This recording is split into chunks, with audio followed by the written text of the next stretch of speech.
एक महिला दरोगा अपनी माँ को लेकर मेला देखने के लिए जा रही थी।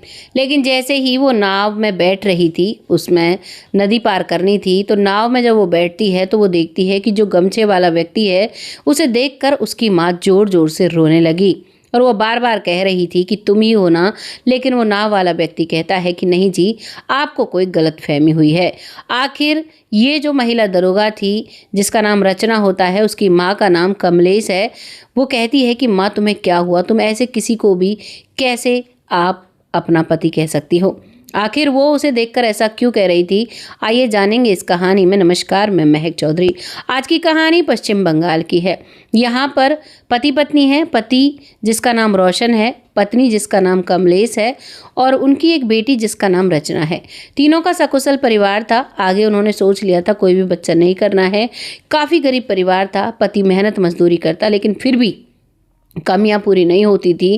रोज आए दिन उनमें लड़ाइयाँ होती और इन लड़ाइयों को देखकर वो बहुत ज़्यादा परेशान हुआ करते और सोचा करते कि करें तो क्या करें, अब कैसे होगा। बस यही सोच के साथ वो बहुत ज़्यादा परेशान रहा करते। अब रोज़ जब लड़ाई होती है तो एक दिन इतनी तेज़ लड़ाई होती है, तभी रोशन कहता है कि जा रहा हूँ, मैं कभी वापस लौट कर नहीं आऊँगा।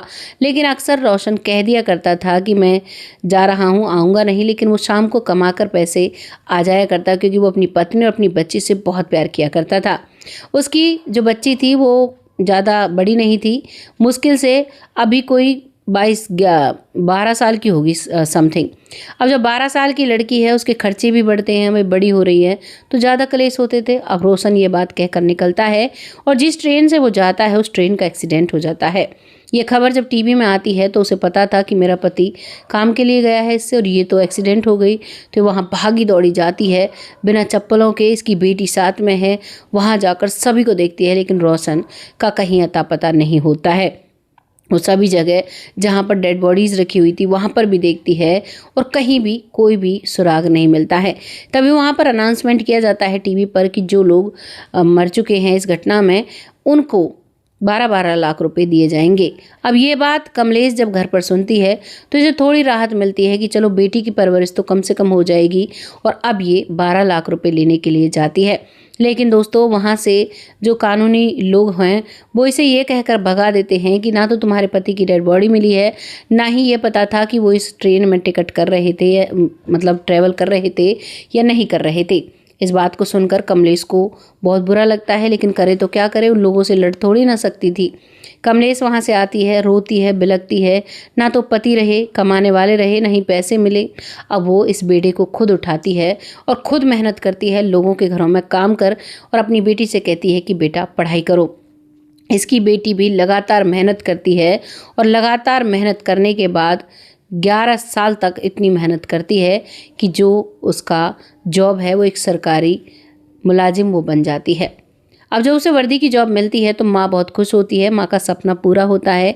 लेकिन वो अपने पति को याद कर कर बहुत रोया करती, क्योंकि वो अपने पति के साथ मेला देखने गई थी जब अपनी बेटी के साथ, तो उसने बहुत एंजॉय किया था। अक्सर वो उसी बात को अपनी बेटी को बताया करती। अब वैसा ही एक मेला नदी के पार लग रहा था। अब भाई ये लोग कहते हैं कि चलो चलते हैं, वहाँ से नदी ले लेंगे, नदी में से नाव ले लेंगे और चलेंगे। ये कहती है ठीक है। माँ बेटी चल देती हैं। जब माँ बेटी चलती हैं तो वो एक नाव करती हैं। उस नाव को करने के बाद उसमें बैठती है और कहती है कि चलो भैया। वो चलने लगता है, लेकिन उसने अपने चेहरे पर गमछा लपेटे हुए था। गमछे को देखकर जो कमलेश है उसे थोड़ा शक होता है, क्योंकि देखिए अपने पति की कद काठी हर कोई व्यक्ति पहचान लेता है, हर कोई महिला या फिर अपनी पत्नी की कद काठी पति पहचान लेता है। अब यहाँ ये महिला कमलेश पहचानती और कहती है कि रोशन तुम। जैसे रोशन कहती है उससे, तो वो कहता है कि कौन रोशन, मैं तो राकेश हूँ। वो कहती है कि नहीं, मेरी आंखें धोखा नहीं खा सकती। आखिर तुम यहाँ ये जो नाव है क्यों चला रहे हो, और तुम हमारे पास वापस लौट कर आए क्यों नहीं थे। वो बार बार ये बात कहती है, उससे बार बार लड़ती है, वो बार बार मना करता है, लेकिन तभी बीच में रचना बोलती है। कहती है कि देखिए आप मुझे सब कुछ साफ साफ बता दीजिए। अगर आप नहीं बताते हो तो मैं एक दरोगा हूँ और मैं तुम्हारी सारी डिटेल बहुत आसानी से निकलवा लूँगी। जैसे वो व्यक्ति ये बात सुनता है तो कहता है कि बेटा रचना, तुम दरोगा बन गई। अब यहाँ पर बात क्लियर हो चुकी थी, वो और कोई नहीं रोशन ही था।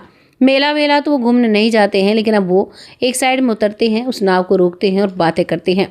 कहती है जो कमलेश है कि तुम वापस क्यों नहीं आए? तो वो कहता है कि मैं यहाँ नाव चलाकर गुजारा कर रहा हूँ। पिछले 11 साल में मैंने अपनी बेटी के लिए बहुत सारे पैसे जमा कर रखे हैं।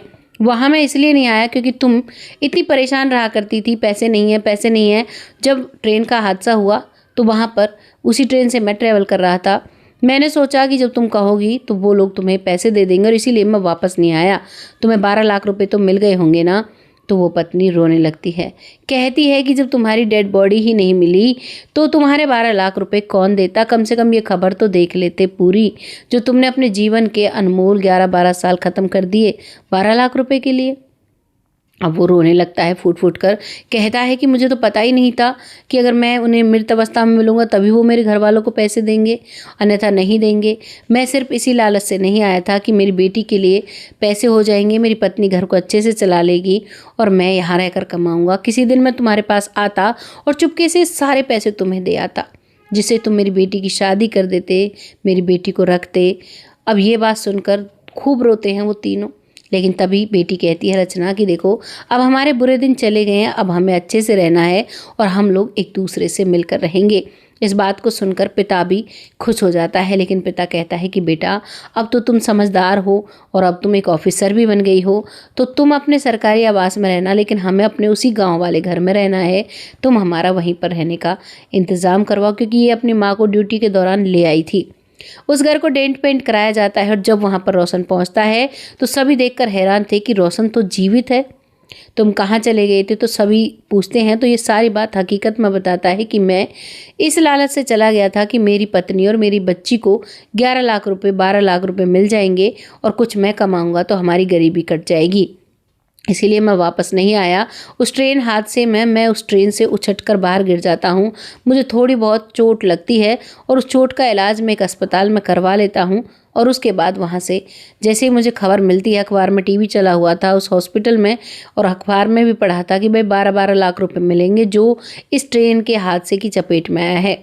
मैंने तो उसी वक्त सोच लिया था, इसीलिए मैंने 12 साल तक अपनी पत्नी से दूरी बनाकर रखी, अपनी बेटी से दूरी बनाकर रखी। लेकिन देखिए भगवान की करनी क्या हो गया, ना तो मेरे बच्चों को पैसे मिले और पर ये शुक्र है कि मेरी पत्नी जो कमलेश हैं उन्होंने बहुत कड़ी मेहनत की और मेरी बेटी को दरोगा बना दिया। वो सभी उनकी वाही वाही करते हैं। आज वो उस गांव में बड़े ही ठाट बाट से रहते हैं, बहुत अच्छे से।